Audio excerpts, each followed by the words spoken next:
Hey everyone, and welcome to our deep dive today. Wow. We're going to be looking at excerpts from the book of Job, Okay. specifically chapters 28 through 30. Right. Now, Job's story, Mm-hmm. it's a pretty intense exploration Yeah. of some big questions we all grapple with. Yeah. Wealth, wisdom, and suffering. Yeah, of course. It's a story that has resonated for centuries. Mm.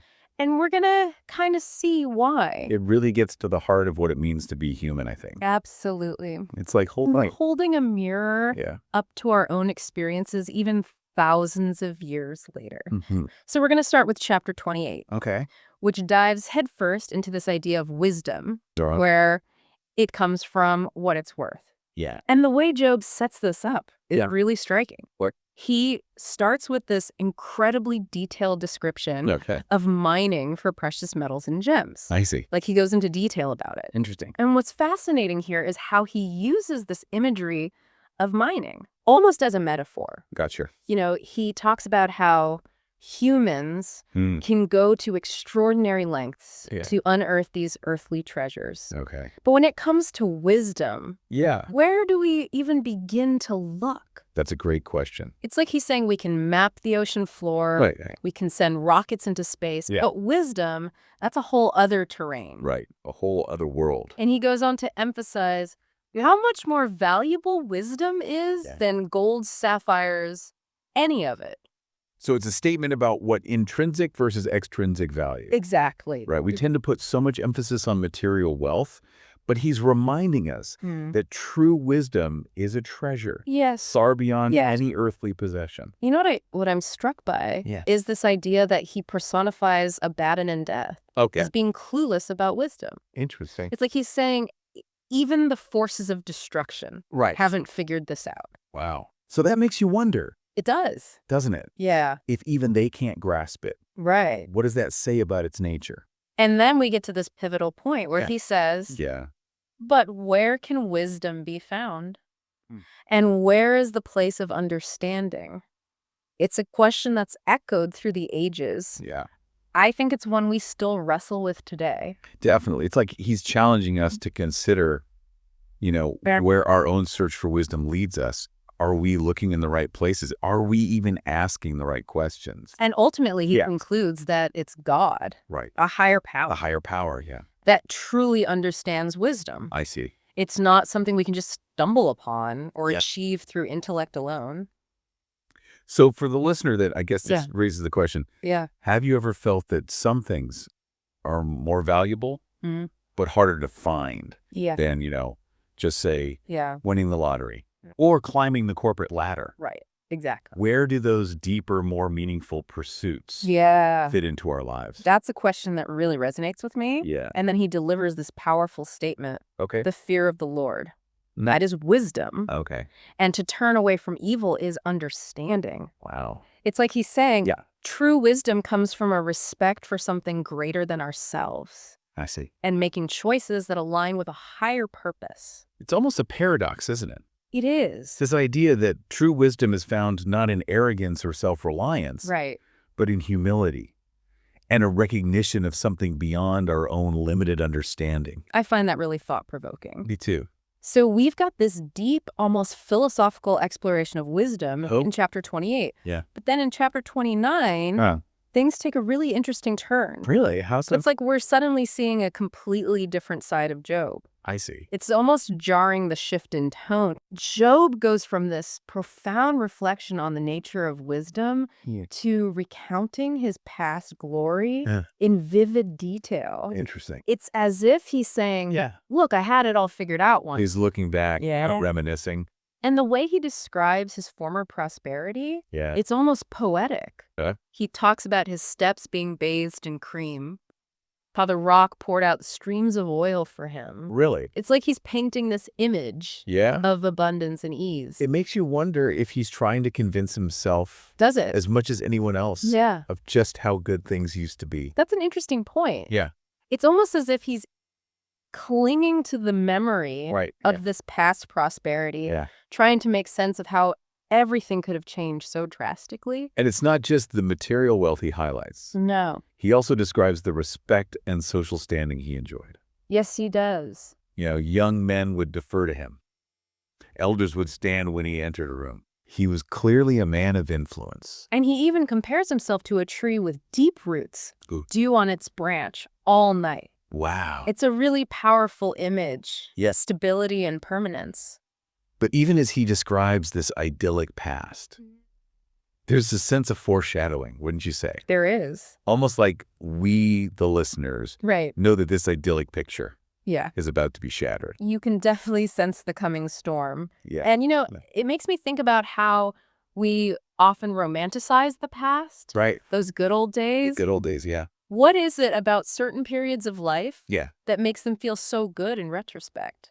I think it often comes down to a feeling of security, Okay. purpose, and connection. Yeah. When those elements are in place, life tends to feel more harmonious, Okay. more fulfilling. Right. But as Job's story so powerfully illustrates, Mm-hmm. those feelings can be fleeting. So true. Yeah. And that's where we'll pick up in part 2 of our deep dive. We'll see how Job's world is turned upside down in chapter 30. Oh, okay. And we'll explore what this dramatic shift teaches us about resilience, faith, and the search for meaning in the face of suffering. Sounds good. Yeah, it's like the calm before the storm. Right. That sense of security and prosperity he describes in chapter 29. Yeah. It makes the fall in chapter 30 all the more devastating. It's a brutal shift, that's for sure. It is. He goes from talking about his steps being bathed in cream Right. to describing how those who were once beneath him now mock him openly. He says, "Those who are younger than I mock me, whose fathers I refuse to put with the dogs of my flock." Oh, wow. It's a complete reversal of fortune, and Yeah. you really feel the sting of that humiliation. And the way he describes his physical and emotional suffering, Yeah. it's raw, It is. visceral, Yeah.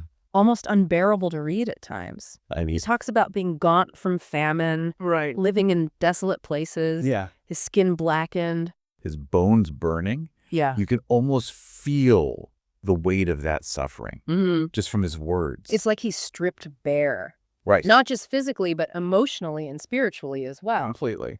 It's incredibly humbling to witness. Yeah. And what really struck me is that he doesn't hold back in expressing his anger Right. and confusion towards God. No. He cries out, "You have become cruel to me with the strength of your hand. You persecute me." Wow. It's a cry of pain Yeah. from someone who feels utterly abandoned. His despair is palpable. It is. He even says that his harp and flute, once instruments of joy, Yeah.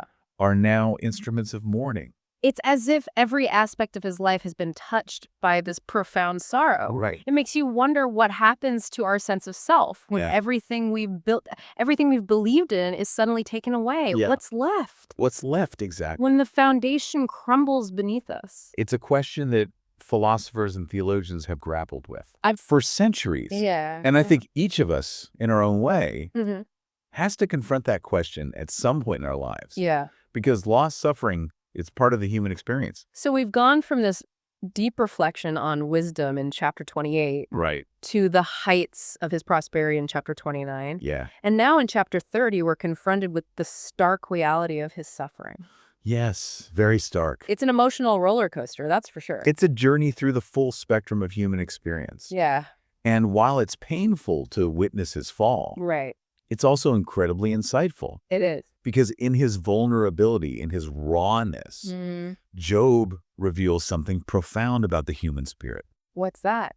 Its capacity for both immense joy and profound sorrow. And it makes you think, doesn't it? It does. If someone like Job, Yeah. a man who seemed to have it all, Right. could experience such a devastating reversal of fortune, what does that say about the nature of life itself? It's a humbling reminder that none of us are immune to suffering. And that maybe, just maybe, it's in those moments of profound darkness Yeah. that we discover something truly essential about ourselves, Oh, about our faith, huh. about our capacity for resilience. Because we all experience those moments. We do. Those dark nights of the soul, Right. as some might call them. It might not be a sudden loss of fortune like Job experienced, True. but it could be the loss of a loved one, Right. a career setback, Mhm. a health crisis. Of course. Those moments that shake us to our core.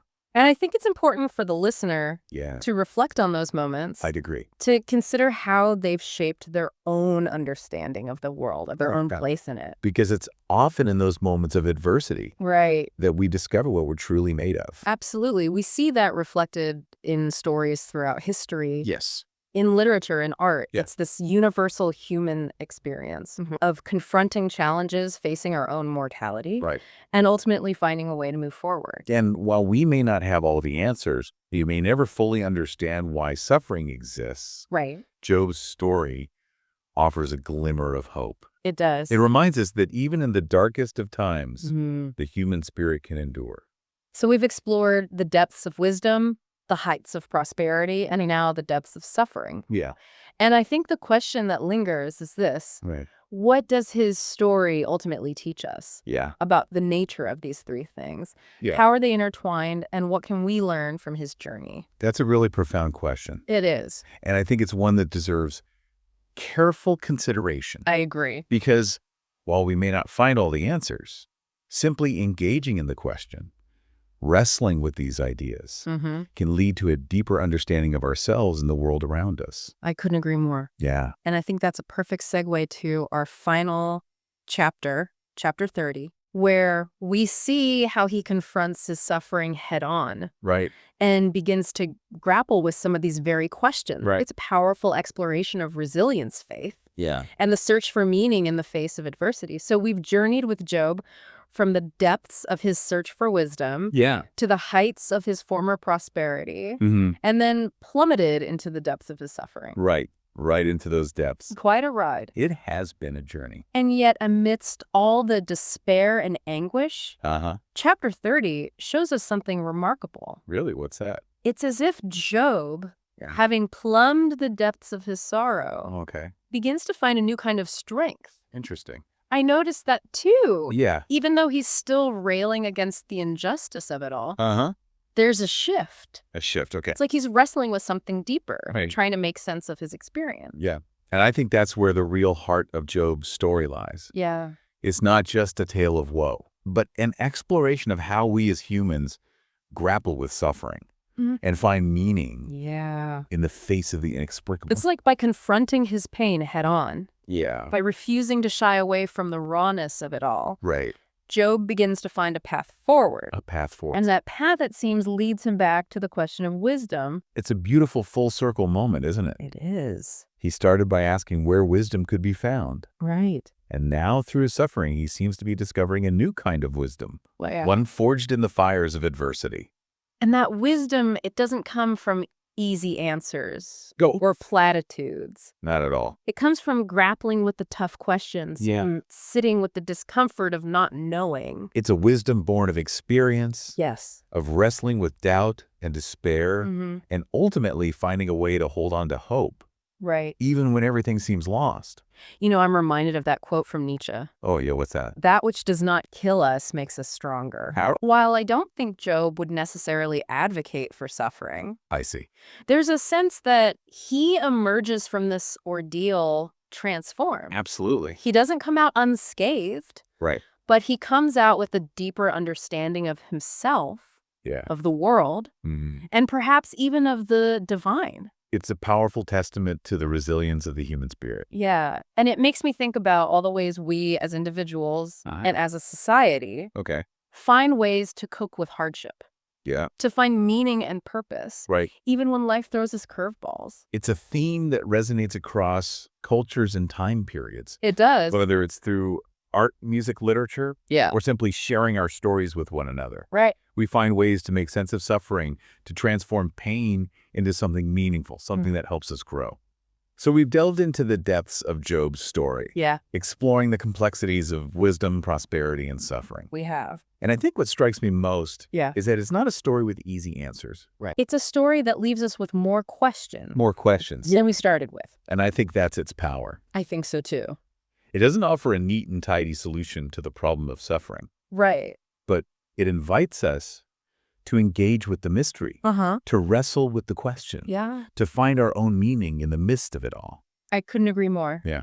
Job's story is a reminder that sometimes the most profound wisdom comes not from finding all the answers, No. but from embracing the question, Right. from acknowledging the limits of our understanding. It's a call to humility, It is. to empathy, Yes. to a deeper appreciation for the complexities of human experience.